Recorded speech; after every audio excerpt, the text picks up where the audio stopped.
Hey, what's up guys and welcome back to Anime King 3, and as I told you, it was not cancelled, I just need to get far in the script. So yeah, it's off hiatus now guys, and it's back. So today I'm going to be giving you part 10 of What If Naruto Was. Orochimaru's son with multiple Kekkei Genkais. Remember to get this one to 100 likes as usual. Share this to all of your friends on your social media platform. And also guys, don't forget to go ahead and check out the other channels. If you're new, yes, I indeed have 4 channels, which I post What If on every single day. Yes, you heard that correctly guys, every single day for you guys to enjoy. So go ahead and click that red subscribe button and become a part of the Anime King family.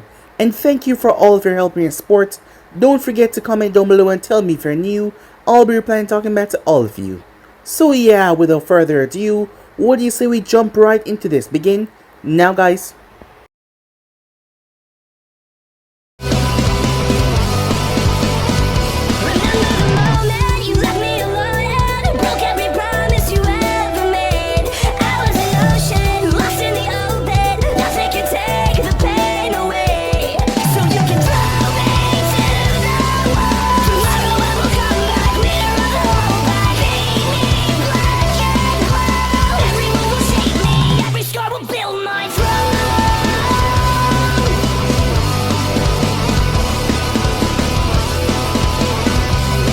So, to do a bit of a recap from the last part we left off, Tsunade stood in front of Jiraiya and Kakashi as they told her about everything about Naruto that they knew.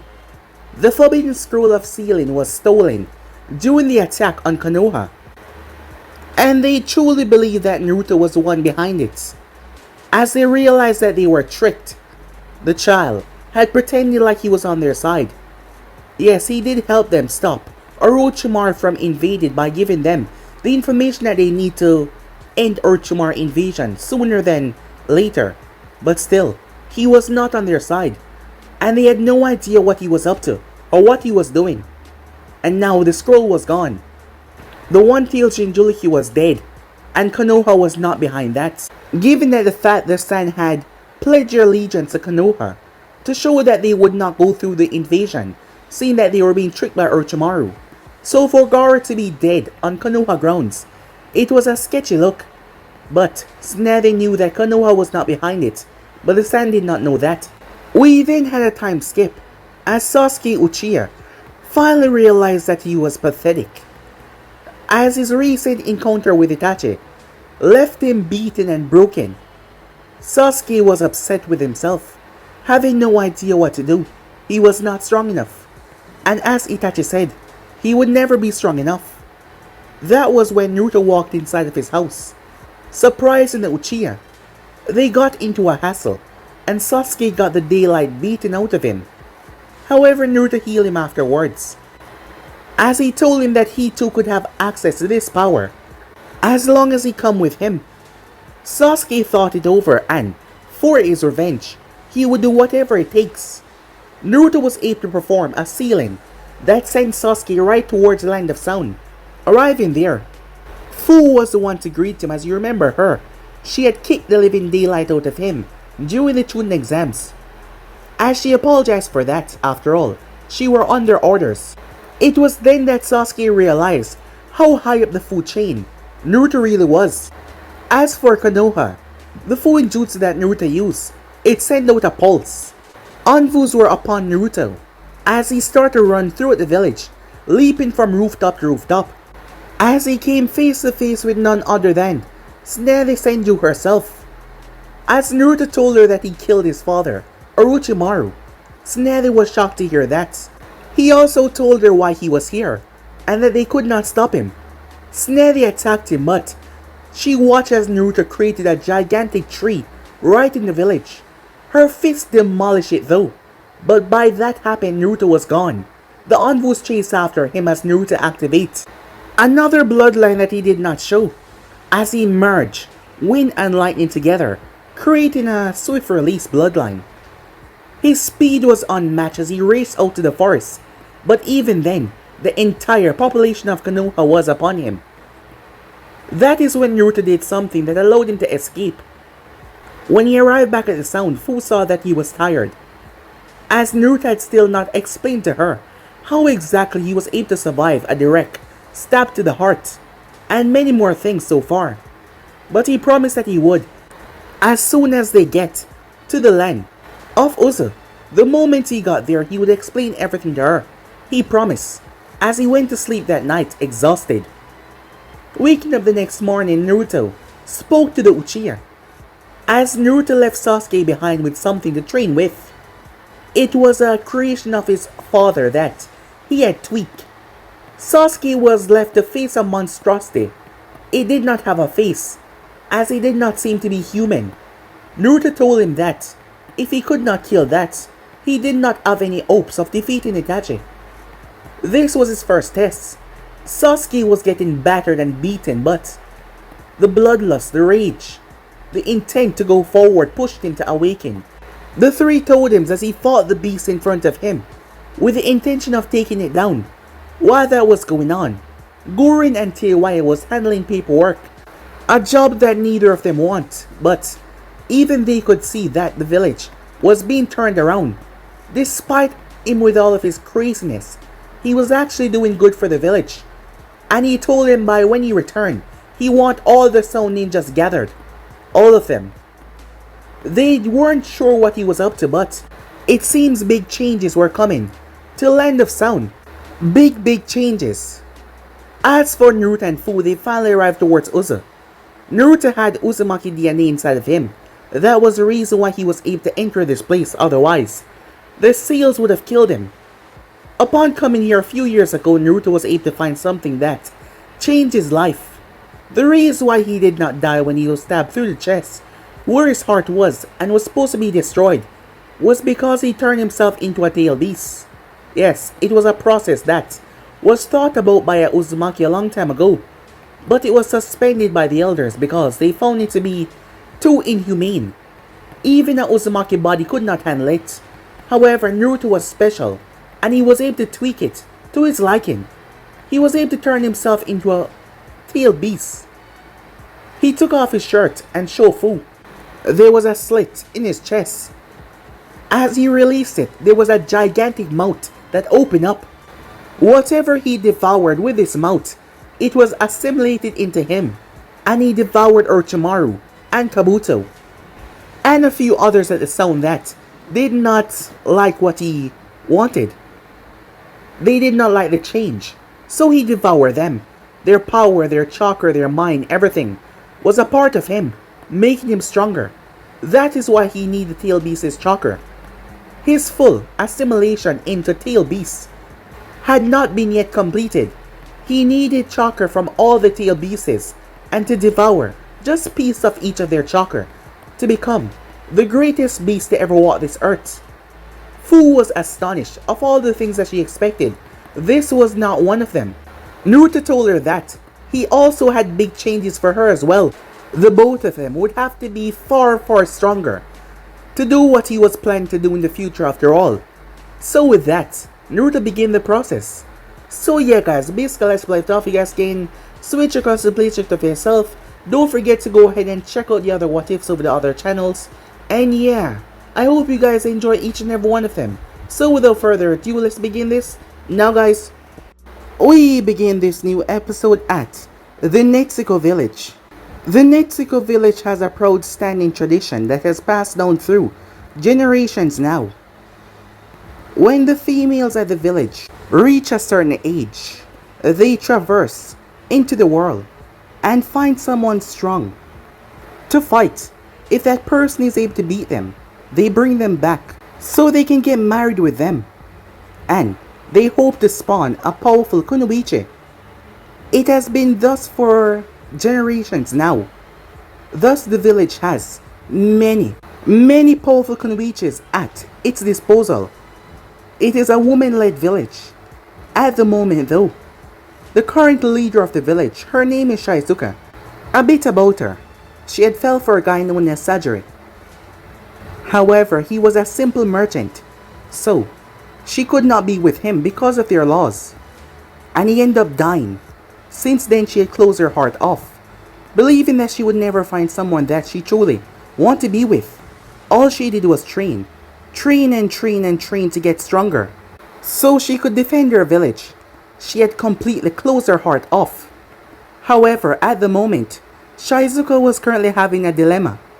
The village that was once standing on 3 massive hills.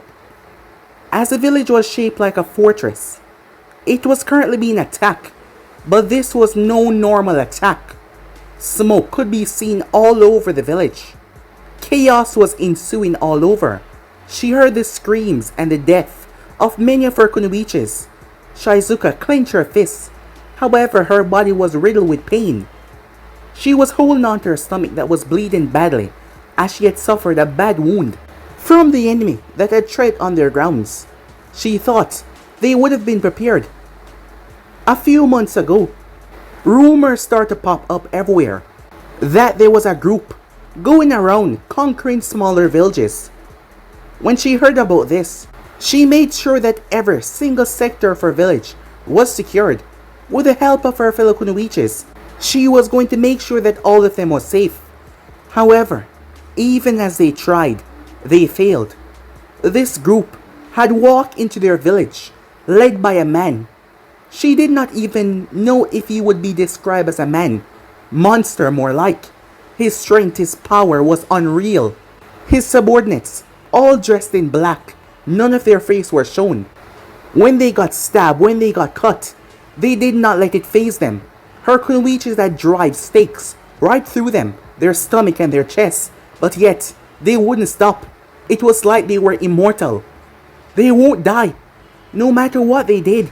Shizuka had assaulted one of them with her special Shuriken Jutsu. However, he got back up. There were 10 of them in total. They seemed to be unstoppable. That is when the others arrived. These ninjas, all dressed in a strange uniform, rushed into her village and started to cause mayhem. The 10 elites, she supposed, was with the man, no, the monster that started this all. The others, they did not seem as strong. Her kunoichis had killed a few of them, but the ones that were dressed in black, they would not die.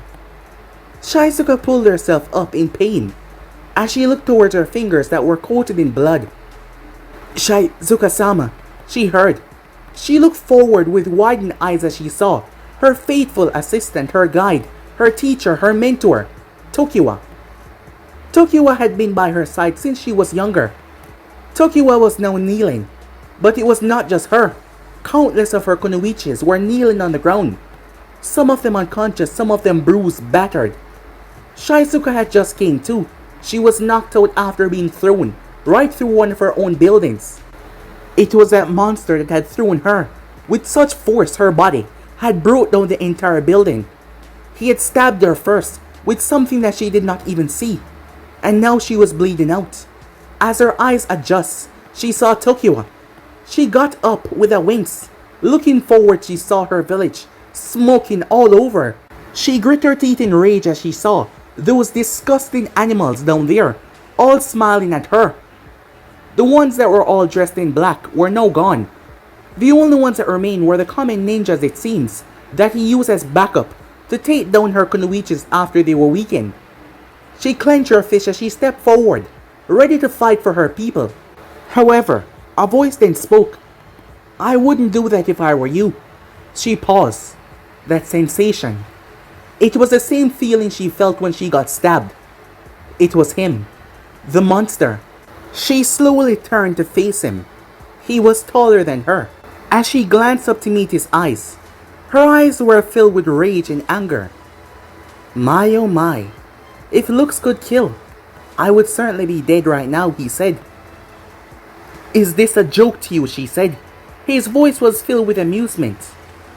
"Well, judging from my tone, it does seem that way, doesn't it?" "You bastard! I'll kill you for what you have done here," she said. "Kill me? Many has tried before, but they all have failed. What makes you so different?" She gripped her fist tightly. His eyes trailed down towards her wound that was still bleeding. "Come on now. Don't push yourself too hard. We wouldn't want you to go and collapse. However, I'll give you a chance. If you're able to kill me, I'll let your people go. And you can return back to your normal days. After a bit of rebuilding, of course. The words barely left his lips. As she shot forward, she pulled a small knife. This knife was actually given to her by Sajiri. He didn't have much. His family was not rich. However, he tried his hardest. To this day she remembered him, the man that she fell for. This knife was a knife that he used for, well, almost everything. Him being a merchant, delivering things. Used a knife to cut things, and for many others. He said it was his good luck charm, and he wanted her to have it. She declined at first, but he said he would be happy knowing that she had it on her. After all, she was a kunoichi. She did very dangerous things. From that day on, she never go anywhere without it, always having it by her side. And when she lost him, it became a momentum of what he used to be when he was alive. She drive the knife towards the man's face in front of her, intending on tearing it right through his throat. It was a diversion. Her hand had came up, trying to block his sight, as her other hand brought the knife to his throat to end this in one swift slice. But before she could deliver that blow that would save her people, he caught her wrist. Her hand was not going as fast as his. She screamed out as he snapped it. He then proceeded to knee her right in her guts, right where she got stabbed. She coughed up blood. She staggered back before she fell over in pain, her now broken wrist and her wound acting up. He shook his head in disappointment. My, he said. That was pretty pathetic. As he walked and stopped beside her before crouching down, she looked up at him with a glare.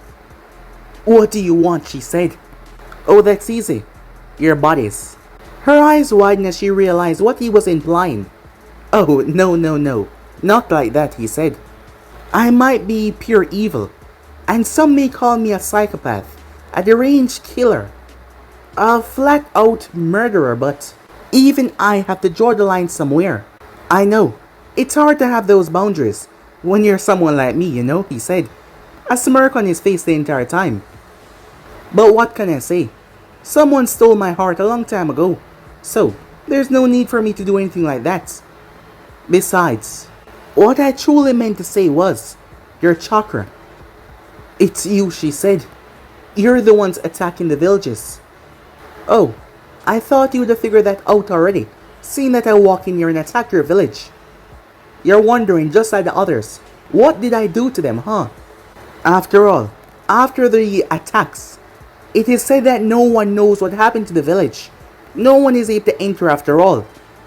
Well, you see, that's my little secret. But nothing can stay too secret for long after all. The great nations are now getting a whiff of what is going on. Sooner than later, they will be coming after me. After all, I am becoming an international criminal. The world is knowing my name rather fast. I've done some things in the past couple of years, and the other nations want me dead. So I have to push my plan up. And what better way to get what I deserve than taking it from the minor villages? After all, they can't stop me. You coward. You target us because we lack the strength to take you down. Why don't you go and fight one of the greater nations, she said. Oh, they're gonna get a fight very soon.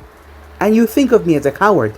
But you should know, the only reason why I have not gone after them yet is because, well, I'm in the process of reaching new heights. But you know what? That's not important right now. You're not gonna live long enough to understand why. Your village is allied with several other minor villages. I've noticed that you only allied with feminine leader. Is that a feminist thing or what? Well, I can't judge after all. This village is filled with nothing but females. Any male teenager. Wonderful paradise dream. But it's nothing like that, isn't it? After all, you guys tried to kill me the moment I stepped foot in here. You're quite some vicious ladies. But I'm going off topic. So let's get back to what I came for, shall we? Time skip. An hour later, the man stood on top of a cliff, a distance away from the three massive hills where the Nexo village once stood. Smoke could be seen resonating from the air the same way. The man stood there until something floated down beside him. "You took longer than expected," he said, as he turned to face the woman, glancing towards her, as she stood right beside him with a smile. She had green hair that reached past her shoulders, not going too far. Beautiful orange eyes. She was wearing a cream color coat that had high collars and a long sleeve as well. But this was no ordinary coat. The material was special. She was wearing a fishnet shirt underneath. The coat came down in a V. It accentuated her chest. She had curves in all the right places. She was tan, and it accentuated everything about her, including her beautiful orange eyes.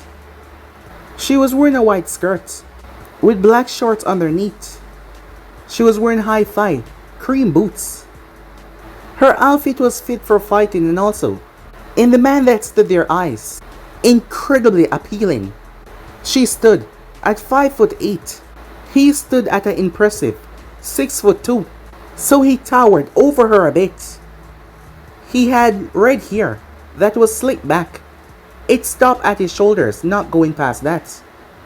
Two red bangs that came down into his face. The white of his eyes were normal, but around his blue pupils was a golden ring that gave him a rather intimidating, scary look. His eyes were just peculiar and looking rather dangerous. His body was muscular but not overly muscular. As for what he was wearing a black jacket. Short sleeves. The front of the jacket was open to show off his chest with strange black markings all over. They seemed to be Fuinjutsu markings.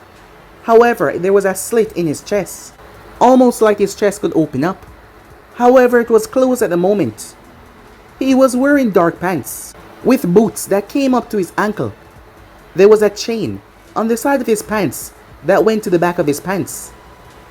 He was also wearing fingerless gloves. They were black with white Fuinjutsu markings right on the knuckles of it.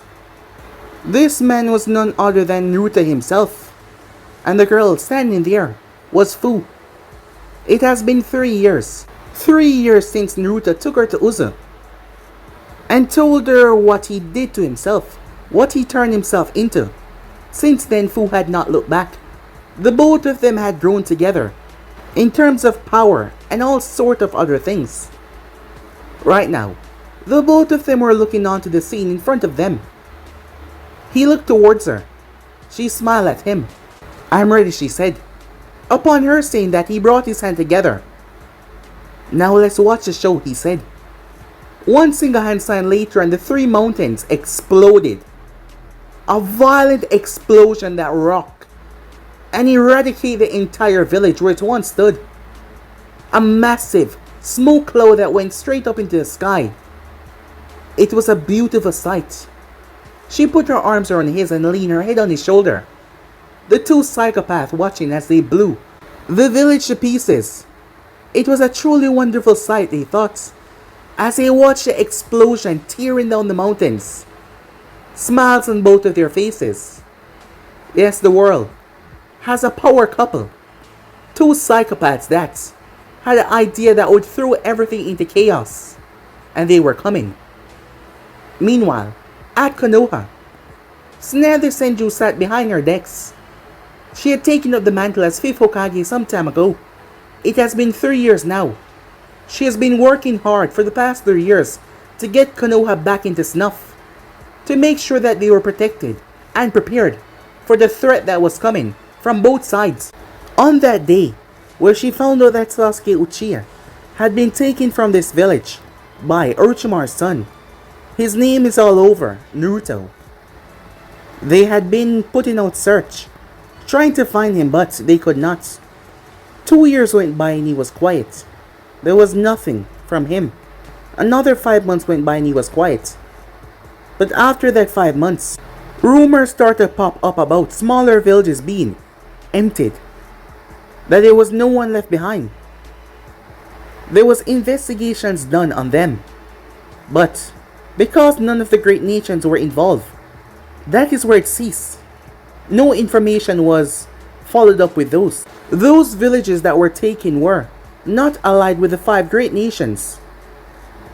Radical groups pop up from every now and then and always try to target minor nations, but this was the real deal. The threat was getting bigger and bigger. The five nations, being the strong power in the elemental nation, they did not take certain threats as they were, believing that they were not a threat to them. But now, it was getting worse. Recently, a handful of Kumo ninjas had been killed, but not just killed, mutilated and strung up. A sign. Kumo ninjas had ventured near one of these so-called eradicated nations, and when a scout party was sent there, they found their subordinates mangled and torn to pieces. They were hung there, their bodies, writing out a kanji, arms and legs separated. "We're coming for you." That is what was wrote out in their comrades' body parts. This child has thrown a threat on the elemental nation. Yes, but it was not just Kumo ninjas though. Sand ninjas has been killed recently, and one escaped. So the rumors started to spread wide. This has been a month ago. The one that killed all of their forces called himself Naruto. He introduced himself as the son of Orochimaru, who he had killed personally, as he told them that he was making targets out of all the great nations. A squadron of stone ninjas had went on a mission to aid an allied village when they were attacked. Two members had survived the onslaught, and they reported the same thing. Right now, this boy was wanted from all sides, but Kiri was the most vocal in this. The reason being, after the civil war had died down, and Mei Terumi had taken up the mantle of Mizukage, the water daimyo had made good terms with her, only for his grandson to be slaughtered after being returned back to his palace. The man was enraged. His daughter was in despair. Her son had been killed. He spoke to me about this. There was one member. It is said that all of them were killed, but on the scene, one member, barely alive, had been left, and told them what he saw. It was the same description.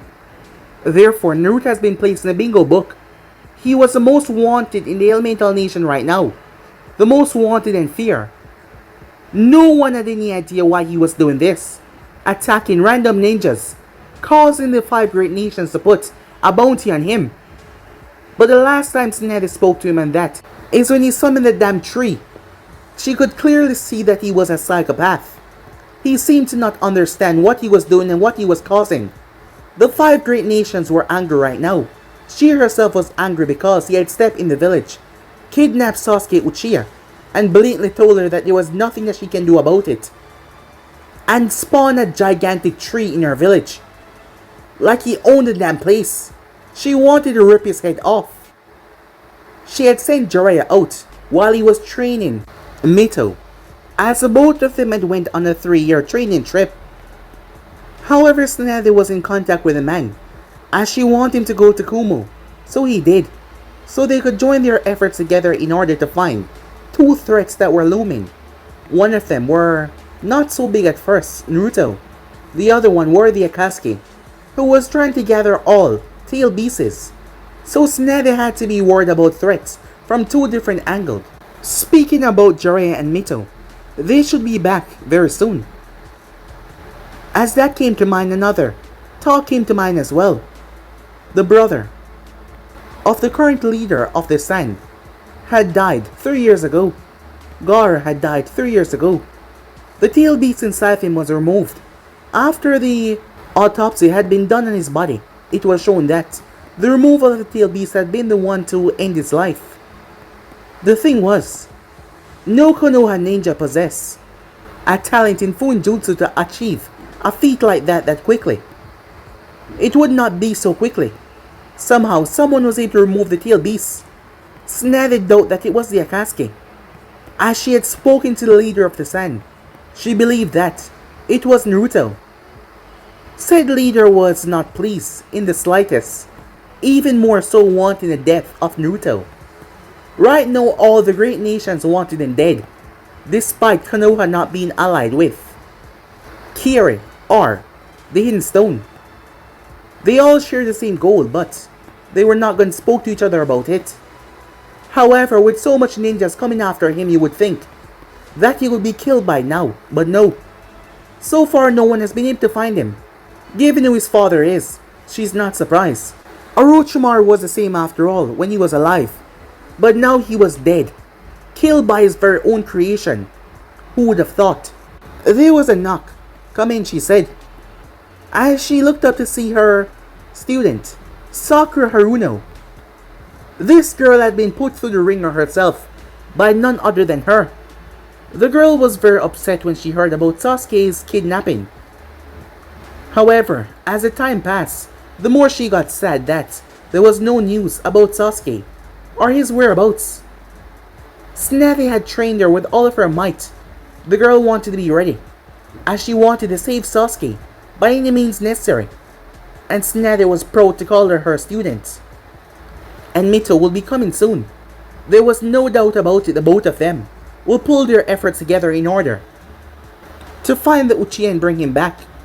It was only a matter of time before Naruto gets what is coming to him. That monster will be taken down one way or another, she thought to herself. She still had no idea what he was planning per se, but she would not allow him to continue this. She could see it in his eyes that day. He was a threat that was worse than even Orochimaru himself. Time skip. Unknown location. Gurren calmly walked down the hall in a blue illuminated location. As she had not changed that much in the past couple of years. She had cut her hair a bit shorter, but other than that, she did not look that different. 3 years ago, Gurren would have told you that this was the worstest thing in her life, when she was forced to stay here, to serve under that monster who had threatened to kill Yukimaru. But now things were different. Things were better. 3 years and a lot of change here. For one thing, she started training Yukimaru on how to control his chakra, and he has grown wonders in the past couple of years, so that he could defend himself if she was not there. But she would always be there to protect him, she told herself. But that was not the only big change. Under Orochimaru, the Sound Ninjas were not that strong. However, in the past 3 years, they were put in a regime. All of them. The ones that weren't able to cut it, died. Gurren was taken aback by what Naruto made them do. They were all taken towards a special land, located across the coast of the Land of Water. They had to take a ship to get there. They did not have the greatest number of soldiers. They did not have that much after the recent invasion on Konoha. However, quality was better than quantity after all. If a ninja could do things that could level an entire army by himself, there was no need for that much, right? She found out that this land was once the land of Uzu. All of the ninjas were brought into a special training regime. And there was something special about this place. Naruto had created 2,000 clones. Gurren was shocked by the amount. He then had all the members, male, female, remove their clothing. It was nothing to embarrass them or anything of that caliber. He just did not care. He then proceeded to draw kanjis all over their bodies, using his 2,000 clones. That is when Gurren saw him brought a giant scroll and place it on a pedestal of sort. The room that was underground was big enough to hold all of the soldiers that they had brought there. This was not all of their men though. Once he activates the pedestal, it started to draw power from the scroll. He told her that there was a tail beast inside of that scroll. She was shocked to hear that. However, once that was happening, all of the ninjas had dropped to their knees. The seals on their body had reacted to the chakra that was flowing underneath them. Some of them exploded. Their body couldn't handle it. Quarter of them died. This was not all of the ninjas yet, so it was not that large amount, but still, a quarter of them died. Their body exploded. The ones that remained though, they grew in strength. Their chakra capacity doubling. Their durability, their speed, everything about them reached new heights. Gurren was shocked when she saw that. He did this several times, so all of the members could take part. Right now the village had over a few thousand ninjas. Over the years they had found wandering ninjas and made them join the village after they had succumbed to Naruto and his influence. And Gurren had to say the village has reached new heights. She herself was not put in that procedure. He did something else to her. And Gurren was different. The process that she went through was more intimate, where he had her lie on a pedestal. He had told her that there was no chance of her dying after all. He needed her. It made her feel special. She didn't know when it happened, but she started to see him as someone that she wanted to follow. Someone that she want, well, to make happy. Just like how she did for Orochimaru. What he did to her, it strengthened her bloodline. And her body as well. Her chakra, over the years had increased, past her normal capacity. 2 weeks after he did what he did, she was lined up in bed for 2 weeks. Because her body was basically breaking down and reforming. Her coils were growing larger and she was in pain. But she fought through that pain and she came out as a different woman entirely. And now, she was one of his elite guards. She was not the only one though. Teiwaya, who was stronger than ever. Sugetsu, who dubbed himself the Water Demon. And Jugo as well. Once being a psychopathic killer, now a faithful servant and loyal confidant of Naruto's. The village has taken new heights and grown. Gurren was one of his most trusted out of the others. Not like Fu, but he trusted Gurren a lot. Therefore he told her things. So she understand why he was doing this. Why he was drawing the populace towards him. Why he wanted his name to be out there. This was all a plan. His plans. She did not know the full extent, but in the end, this village will be the one at the top. There was no doubt about that. And she would be by his side. She thought to herself. A memory flashed across her mind, with two strong arms holding on to her, as she snapped out of her thoughts. However, there was a blush on her face. She couldn't believe that she actually went through with that. Naruto had invited her to his bed. At first, she thought that he was joking, considering that he was with Fu. However, Fu was in on it. They wanted a third party. An experience they promised her that she would love. At first, Gurren was against this, never actually doing something like that before, but the thought tempted her and she actually showed up. And that night, which was a couple weeks ago, was amazing. Truly, blissfully amazing. It wasn't like she was with either of them, but sometimes you can just release pleasure and, well, enjoy and not focus on anything else. Finally, she reached her destination as she opened the door, which led into a massive room. Gurren entered as she walked until she came across a railing and looked down. Down below was the arena. A gigantic arena. Inside was a creature. It was no longer human, even if it was once. The creature had 4 arms. A giant head. Its left eye was drooping off its face. Its right eye was where a normal eye should be. Its arms were massive. It stood at a height of 8 feet tall.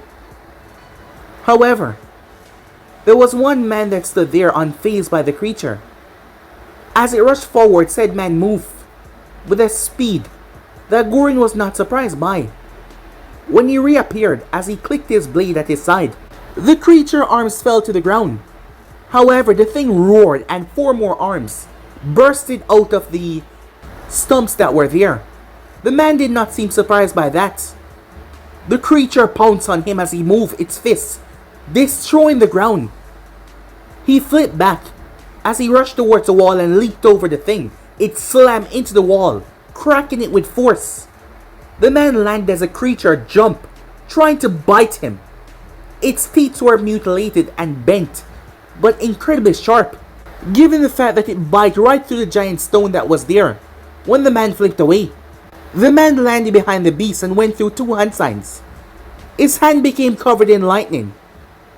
As he held the blade with it, the blade became covered in lightning as well, reacting to his lightning. He then moved forward at immense speed and slashed, tearing through the creature. As it dropped, both halves separating. He wasn't done there though, as he raised his hand that was covered in lightning as he drive the blade into the ground. A massive sparks of shower exploded out, tearing the creature body apart, reducing it to nothing. He stood there as he flicked his black hair back, revealing 2 cold Sharingan eyes. However, they were not normal. The ones red of his eyes were now black, and the tomos that were black were now white. This person was none other than Sasuke Uchiha. His eyes reverted back to normal, going back to his black eyes. However, there was a reason for the mutated Sharingan. Sasuke had went through many changes over the past couple of years. Uchiha, Gurren called out as he glanced up towards her. He will see you now. Sasuke bent his knees before he leaped upwards. As he landed beside her, what took so long? He was busy, Gurren said. She was already heading down this way to handle a problem, and she was sent to fetch Uchiha as well. She watched him as he walked in front of her. He was wearing a grey shirt that was open at the front, black pants with black sandals. His blade rested on his hip. It was no normal blade. It had red kanji markings around the handle of it. She watched Uchiha. He has surely changed. From the weak little boy that came here, he was now able to handle one of the abominations. That is what they were called, those monsters. And that was not the only one. As they passed by a room, Gurren heard growling as she looked towards it to see red eyes looking back at her. But she paid it no mind as they left this facility. Arriving towards a sector, they both stand on top of it. Gurren went through hand sign before she placed her hand down. She and Sasuke vanished off the island that they were on, going to another unknown location. They arrived on the summoning circle for Fuinjutsu base. Calmly making their way, they were used to it by now. As they walked, this place was well marbled, pristine tiles, well lit. It was like some kind of palace, a royal place where a king lived. As they walked through, they saw many servants walking around. They did not seem upset with it one bit. After all, this was a wonderful job. They get to be servants to their king and their queen as well. Sasuke did not pay them any mind though, as he walked. Those things did not interest him right now. The only thing that was on his mind was finding and killing Itachi Uchiha. They arrived towards 2 massive doors. Seeing Gurren, the both of them bowed their head, giving her a nod, showing how high up in the food chain she was. As they pushed the door open, the 2 men that stood there. Gurren and Sasuke stepped inside to show a red carpet that led up to a massive throne. Sitting on said throne was the king himself, so he had dubbed himself the king. There was another seat beside his, just as elegant, where the queen sat. Naruto once told Fu that he was going to become a king, and she would be his queen by his side, and now that was a reality. The 2 subjects stood in front of said throne, on the lower level though, as a king would always look down toward his subordinates. They should not be above him. That is how he saw it. Ah, Sasuke, said Naruto. Sasuke glanced up towards Naruto, as Sasuke was not sure how to feel about him. He had made him stronger than he expected. He had made him strong enough to actually kill Itachi. However, Sasuke knew that Naruto was not a good person. He had seen the way he deal with people that, well, goes against him. He did not just kill, he butchered. He was the most heartless monster that Sasuke's ever met.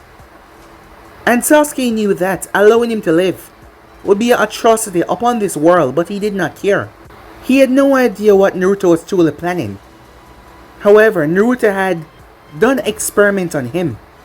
Sasuke had willingly allowed it because he wanted to get stronger and he could feel it. He was unconscious for most of it, but now that he was where he was, he did not hate it one bit. It even morphed his Sharingan into something else. The look that being, but his body was stronger, faster, better. He was an all-round better ninja. And he would use that to kill Itachi. There was no doubt about that. You must be wondering why I summoned you. He was right on that. Most of the time Sasuke did not see him for months upon end. He was always busy. Not that Sasuke cared. As long as he got what he wanted, which was a training, he was happy. He did not know how those monsters came to be. However, they pushed him over the years. But not just that. Naruto had sent other people his way in order to help him, and they had been a great help for him. And now he was testing himself against those monsters who were far stronger, under Naruto's supervision of course. While he was not exactly there, Naruto had sanctioned all of this. After all, he couldn't have Sasuke die. There was something that he needed from Sasuke. The Uchiha need something from him as well.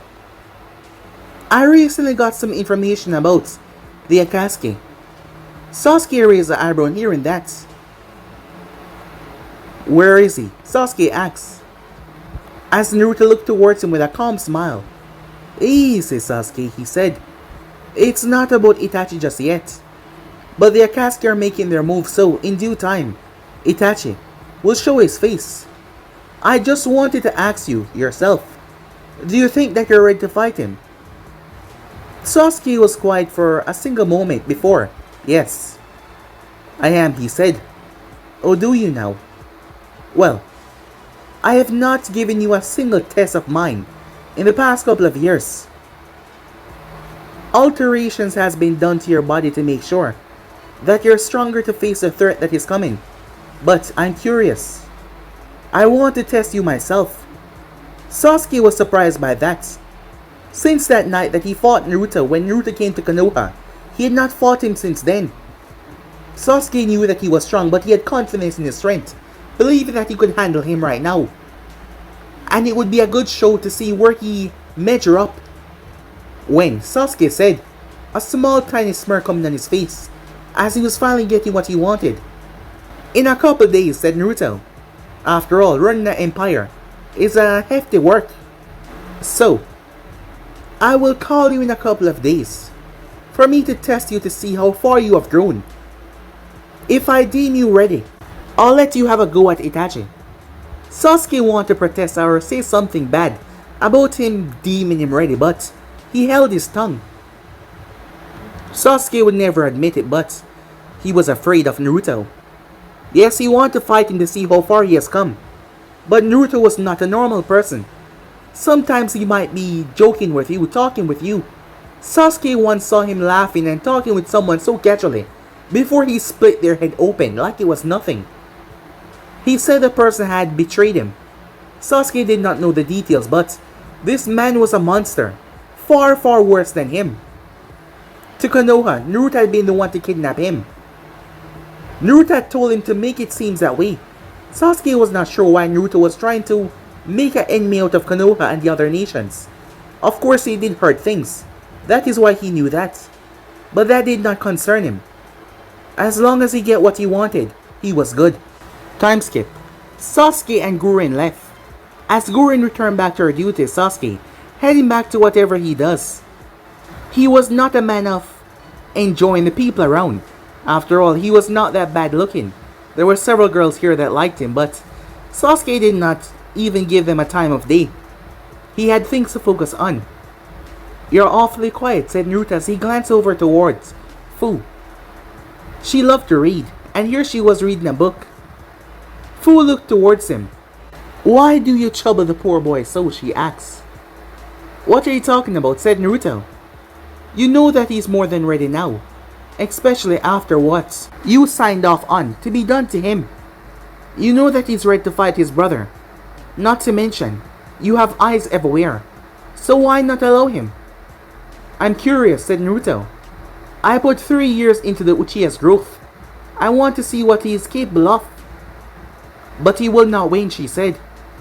Don't you think that this will destroy his pride? That he cannot hurt you in the slightest? Well, I'm not exactly gonna allow him to think that. So you're gonna hold back, asked Fu. Of course, said Naruto. When I mean hold back, I mean you allow him to think that he can actually hit you, or actually cause you damage, she said to him. Well, that's different, said Naruto. And what if he finds out? What do you think that will do to his pride? Naruto raised the eyebrow. And when did you start to care so much for the Uchiha, he asks. She shrugged her shoulders. He's been here for 3 years. He's like a little experiment that we put in play.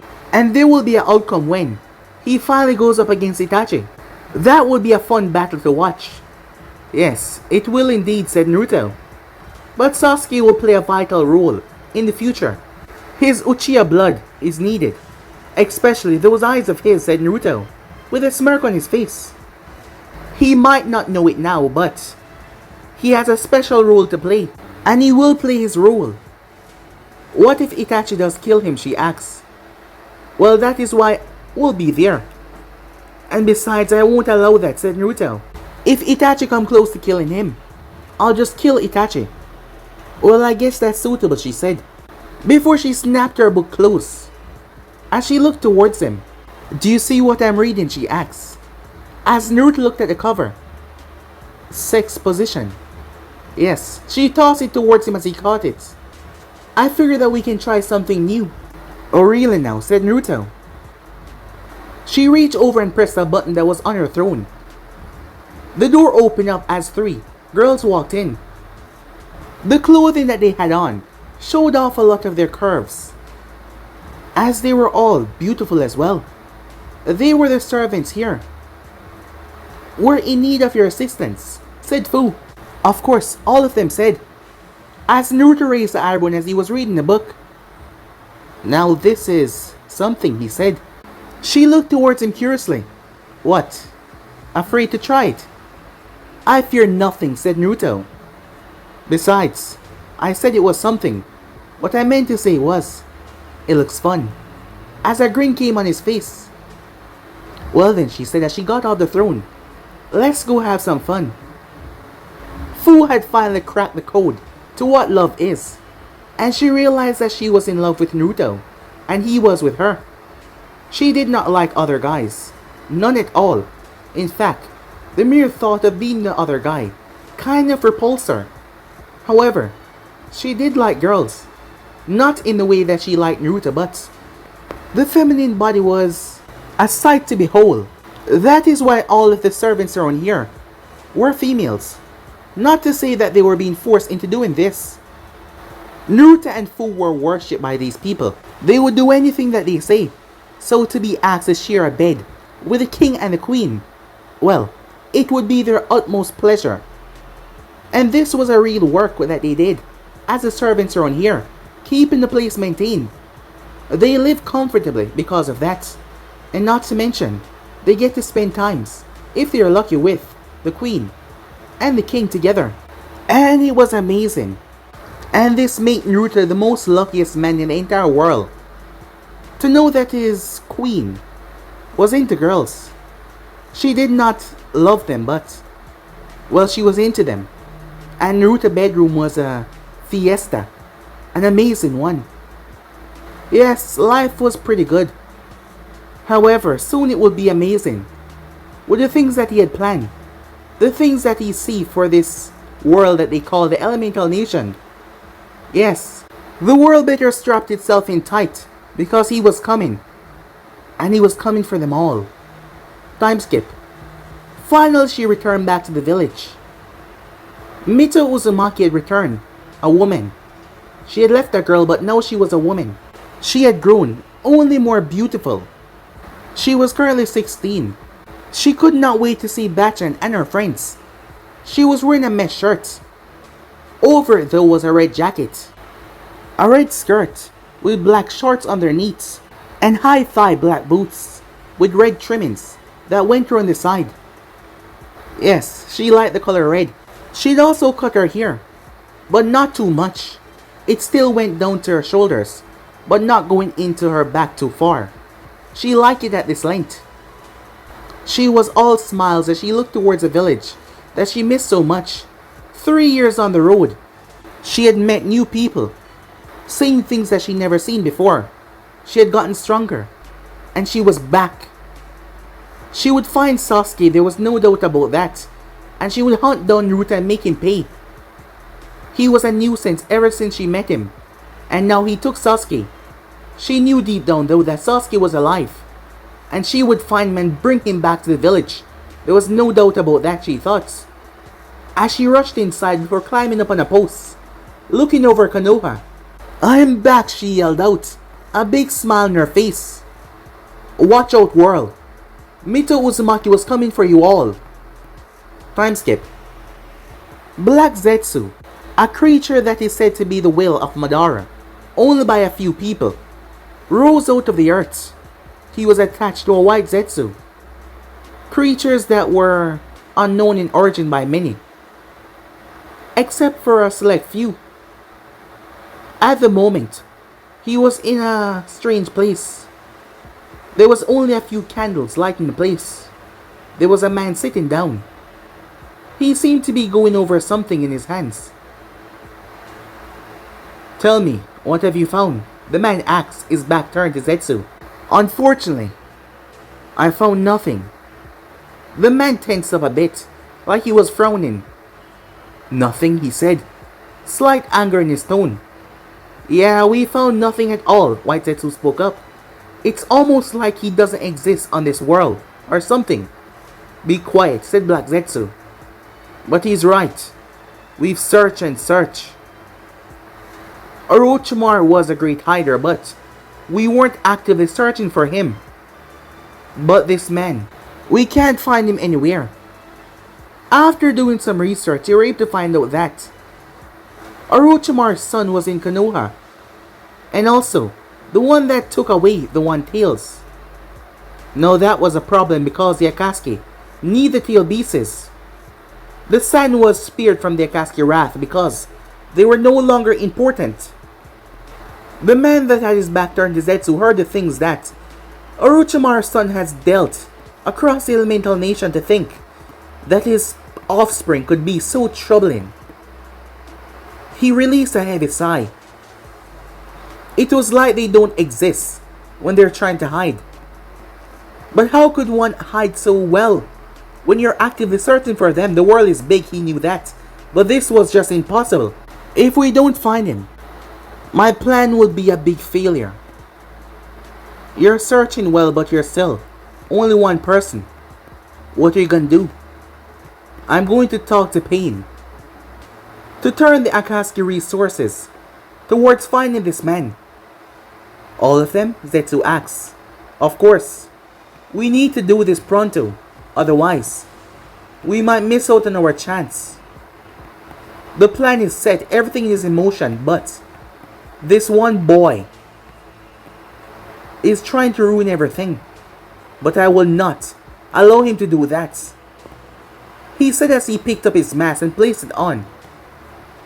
And he sucked himself away in a swirling vortex. Frowning to himself, Zetsu was not pleased either. To believe that Orochimaru's son would be this elusive. However, Zetsu was curious though to what he was planning. Could he be a mere madman? Or was his actions keenly precise and targeted? Why go after the One Tail? And how was he able to unseal the One Tail so quickly? They heard the rumors, they heard what he can do. Orochimaru created a true monster, and he paid for that with his life. However, the Akatsuki is going on the hunt to find this boy and get what they deserve. Zetsu would not allow anyone to mess up his plans of returning his mother back to this realm. Anyone at all that stands in his way will die, he thought to himself. He sucked himself away underneath the ground, him and White Zetsu making their way off. Yes, the hunt was out. The Akatsuki was hunting their prey. However, soon they will find out that they're not the predator, because something more wild and dangerous is out there that will devour them whole. But guys, to be in subs right here, if you want to see next part and do, like, subscribe, comment down below, and turn on that bell notification say posted. Remember, share to all of your friends in your social media platform. And don't forget to go ahead and check out the other what ifs of the other channels. Yes, I indeed have 4 of them, which I post what if on every single day for you guys to enjoy. So go ahead, smash that red subscribe button and become a part of the N-Making family. And thank you for all of your help and your support. And yeah, without further ado or wasting more time, what do you say we jump right back into this? What am I saying? Let's get the hell out of here. See you guys soon. Peace.